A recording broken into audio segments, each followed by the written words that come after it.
क्या है, क्या हलचल है? देखिए अब बिल्कुल साफ हो गया है, तस्वीर क्लियर हो गई है।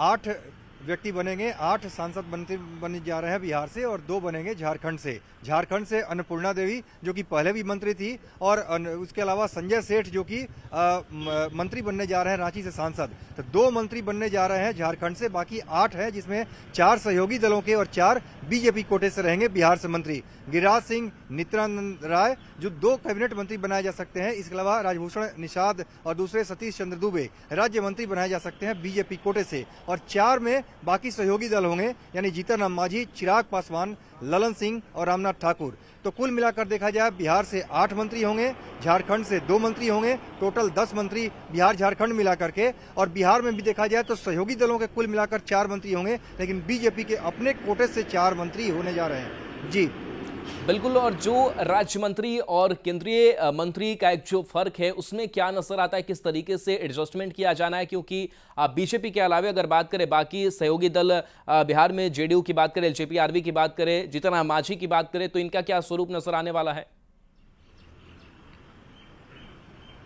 देखिए बीजेपी से अगर बात करें तो बीजेपी कोटे से 2 कैबिनेट मंत्री की संभावना जताई जा रही है। गिरिराज सिंह जो कि इसके पहले भी 2019 में कैबिनेट मंत्री थे पिछले 5 साल तक, और इस बार भी मंत्री बनने जा रहे हैं, तो निश्चित रूप से कैबिनेट मंत्री के तौर पर गिरिराज सिंह का शपथ ग्रहण होगा। इसके अलावा नित्यानंद राय जो कि पिछले 5 साल तक गृह राज्य मंत्री रहे, अमित शाह के बेहद करीबी लोगों में से गिने जाते हैं, तो नित्यानंद राय का यहाँ पर प्रमोशन हो सकता है और हमारे सूत्र बता रहे हैं कि उनको कैबिनेट मंत्री का दर्जा दिया जा सकता है इस बार। इसके अलावा 2 राज्य मंत्री बनाए जा सकते हैं, दोनों पहली बार मंत्री बनेंगे। पहले मुजफ्फरपुर से सांसद जो बनकर के आए हैं राजभूषण निषाद, उनको मंत्री बनाया जा सकता है, राज्य मंत्री के तौर पर शपथ दिलाई जा सकती है। और सतीश चंद्र दुबे जो कि राज्यसभा सांसद हैं और वाल्मीकि नगर से लोकसभा के सांसद थे, और सिटिंग सांसद होने के बावजूद उनका टिकट काट दिया गया था 2019 में, जब जेडीयू के खाते में वो सीट चली गई थी। तो निश्चित रूप से उन्होंने जो एक तरह से कुर्बानी की है, त्याग किया था, और अभी जो पश्चिम चंपारण, पूर्वी चंपारण और जो वाल्मीकि नगर का इलाका है, वहां पर ब्राह्मणों की संख्या को देखते हुए,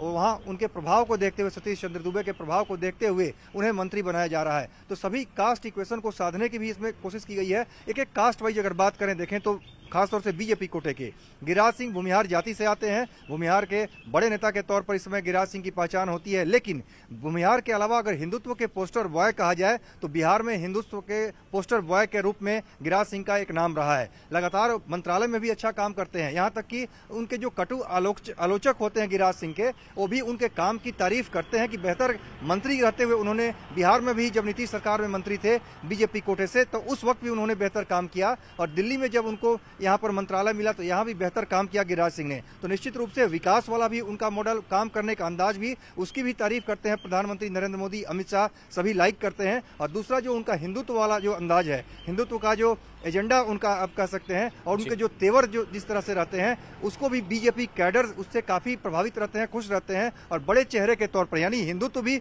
बीजेपी साधती है गिरिराज सिंह के जरिए, और भूमिहार वोटों को भी साधती है। इसलिए गिरिराज सिंह को फिर से कैबिनेट में जगह दी जा रही है इस बार। और दूसरी तरफ नित्यानंद राय की बात करें तो यादव समुदाय से आते हैं नित्यानंद राय। 14-15% यादव है बिहार में। तेजस्वी यादव के लिए पूरी तरह से बीजेपी गेम नहीं छोड़ना चाहती है। तेजस्वी यादव की राजनीति है, उसमें मुस्लिम और यादव दोनों का इक्वेशन काफी महत्वपूर्ण है। लालू यादव का जो माई समीकरण था, अभी भी तेजस्वी यादव के साथ उसी तरह से जुटा हुआ है। बीजेपी को लगता है कि नित्यानंद राय के जरिए हम उसमें सेंधमारी कर सकते हैं, इसलिए बीजेपी नित्यानंद राय को प्रमोट करके इस बार कैबिनेट मंत्री बना सकती है। बाकी अगर बात करें तो सतीश चंद्र दुबे ब्राह्मण चेहरे हैं और अति पिछड़ा समुदाय मल्लाह जाति से, चूंकि मुकेश सहनी को आपको याद होगा, मुकेश सहनी की बात बीजेपी से नहीं बन पाई चुनाव से पहले। मुकेश सहनी चले गए थे उधर महागठबंधन में, इंडिया गठबंधन में, और लगातार तेजस्वी यादव के साथ उनकी रैली रही, 250 से ज्यादा रैलियां उन्होंने की। तो बीजेपी मुकेश सहनी की काट के तौर पर एक निषाद समुदाय के व्यक्ति को यहां पर बनाने जा रही है मंत्री, और सीधे जो पहली बार सांसद बने हैं राजभूषण निषाद मुजफ्फरपुर से, उनको मंत्री बनाया जा रहा है। चलिए बिल्कुल, थोड़ा जेडीयू खेमे की बात कर लेते हैं। तो जेडीयू से ललन सिंह है, रामनाथ ठाकुर, ये 2 नाम जो है वो फाइनल हो चुके हैं, ये दोनों नाम जो है वो सामने आ चुके हैं। इन्हें दोनों नामों को अगर देखा जाए तो किस तरीके से जो कास्ट फैक्टर है उसको भी साधने की कोशिश की गई है, और जो स्वरूप होगा मोदी कैबिनेट में वो इनका क्या होगा? क्या दोनों केंद्रीय मंत्री ही बनेंगे? देखिए जो हमारे सूत्र बता रहे हैं उसके मुताबिक ललन सिंह कैबिनेट मंत्री बनेंगे और रामनाथ ठाकुर को राज्य मंत्री बनाया जा सकता है। रामनाथ ठाकुर कर्पूरी ठाकुर, जो भारत रत्न कर्पूरी ठाकुर हैं, उनके बेटे हैं और अति पिछड़े समाज से आते हैं, तो अति पिछड़ों की जो 36% की आबादी है बिहार में, उसको साधने के लिए यहाँ पर रामनाथ ठाकुर को मंत्री बनाया जा रहा है। अति पिछड़ा वोट बैंक नीतीश कुमार की एक तरह से कहें तो उस पर पकड़ लगातार मजबूत रही है, इसलिए उस वोट बैंक को साधने के लिए राज्यसभा सांसद और कर्पूरी ठाकुर के बेटे रामनाथ ठाकुर को मंत्री बनाया जा रहा है। दूसरी तरफ ललन सिंह, जो कि नीतीश कुमार के बेहद करीबी लोगों में शुमार होते हैं, पूर्व राष्ट्रीय अध्यक्ष हैं, राष्ट्रीय अध्यक्ष पहले थे, उनको हटाया गया, बाद में नीतीश कुमार के हाथों में कमान आई है चुनाव से ठीक पहले, लेकिन ललन सिंह को किसी भी तरह से नाराज नहीं करना चाहते हैं नीतीश कुमार। और एनडीए के घटक दलों में भी, एनडीए के भीतर भी एक तरह से इस पॉइंट पर सहमति जरूर थी। जो सूत्र हमारे बता रहे हैं कि ललन सिंह ही वो कड़ी थे जिनके चलते आरजेडी के साथ नजदीकी बढ़ी जेडीयू की, और बीजेपी छोड़ करके नीतीश कुमार चले गए थे, आरजेडी के साथ सरकार बनी थी। और बाद में भले ही नीतीश कुमार चुनाव के ठीक पहले वापसी कर गए थे, और उसमें आरसीपी सिंह ललन सिंह के बीच में जो एक तरह से कहें तो विवाद था, उसके चलते ललन सिंह नाराज थे, उनकी उपेक्षा हुई थी, उनको ऐसा लग रहा था। लेकिन इस बार नीतीश कुमार कोई गलती नहीं करना चाहते हैं, और बीजेपी आलाकमान को भी लगता है कि अगर ललन सिंह को मंत्री बनाया जाता है, कैबिनेट मंत्री बनते हैं, तो रही सही कोई भी संभावना अगर होती है भविष्य में, तो नीतीश कुमार इधर से उधर नहीं जाएंगे, फिर पलटी नहीं मारेंगे। इस तरह की कोई संभावना को खत्म करने के लिए ललन सिंह मंत्री बन रहे हैं। दूसरी तरफ बात करें तो रामनाथ ठाकुर की, रामनाथ ठाकुर जो कि अति पिछड़ा समुदाय से आते हैं, बाकी 2 सहयोगी दल हैं। चिराग पासवान की पार्टी के 5 सांसद हैं। चिराग पासवान दलित समुदाय से आते हैं, पासवान समुदाय से आते हैं, उनको मंत्रिमंडल में जगह मिल रही है। और जीतन राम मांझी जो कि महादलित मुसहर समुदाय से आते हैं, तो उनको जगह मिल रही है। बीजेपी सहयोगियों के सहारे दलित महादलित दोनों को साधना चाहती है। तो इस तरह से पूरा का पूरा सामाजिक समीकरण और सारे सहयोगियों को भी साधने की कवायद में बीजेपी जुटी हुई है। चिराग पासवान और एलजेपी आरवी की अगर बात करें तो चिराग पासवान का स्ट्राइक रेट जो है वो 100% रहता है। 2019 में भी वैसा ही रिजल्ट दिया, 2024 में भी वैसा ही रिजल्ट दिया कि जब 19 में 6 और 24 में 5 जीत करके आए और मंत्री भी बनने जा रहे हैं। अगर इनके समीकरण की अगर बात करें तो एलजेपी आरवी का मोदी कैबिनेट का हिस्सा होना ये कितना बड़ा फैक्टर है, कितनी मजबूती मिलेगी? देखिए, गठबंधन में अगर देखा जाए तो बीजेपी 17 सीटों पर चुनाव लड़ी थी बिहार में। 17 में पिछली बार 17 जीती थी, इस बार 17 में 5 हार गई, 12 पर जीती है।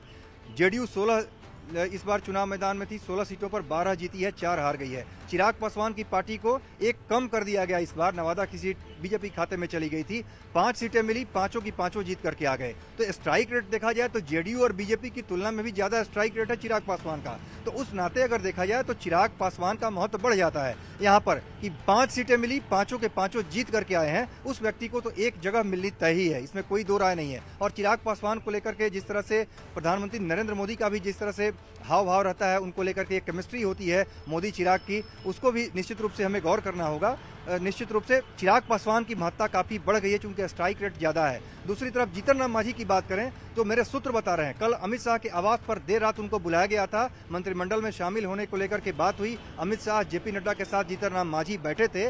उस वक्त मांझी को स्वतंत्र प्रभार का राज्य मंत्री देने की बात हुई थी, ऑफर यही किया गया था, लेकिन मांझी इस बात से संतुष्ट नहीं थे। जो हमारे सोर्स बता रहे हैं उसके मुताबिक मांझी कैबिनेट मंत्री हाल में चाहते थे, ऐसा उनकी तरफ से रात में भी कहा गया कि हमारा प्रोफाइल देखिए, हम 1980 से संसदीय जीवन में हैं, विधायक रहे, प्रदेश में मंत्री रहे, उसके बाद मुख्यमंत्री हम बने हैं बिहार में, बिहार जैसे बड़े स्टेट में, और उसके बाद हम लोकसभा जीत करके अभी आए हैं गया से, तो हमें कैबिनेट बर्थ मिलना चाहिए और हमारा स्ट्राइक रेट 100% है। जीतन राम मांझी ने भी बीजेपी आलाकमान के सामने यही कहा कि मेरा स्ट्राइक रेट 100% है, एक सीट आपने दिया, हम जीत कर दिखा दिए, अगर हमें ज्यादा मिलती तो हम ज्यादा जीतते। ये कहना है जीतन राम मांझी का, जो कल पार्टी आलाकमान बीजेपी आलाकमान के सामने उन्होंने कही। निश्चित रूप से बात फंसी थी, आज सुबह फिर बुलाया गया। बिल्कुल अमितेश, एक जो तस्वीरें निकल करके सामने आई पीएम आवास से, और जब जो संभावित मंत्रियों के साथ बैठक कर रहे थे, चाय पर चर्चा हो रही थी, मोदी का मंत्र क्या था?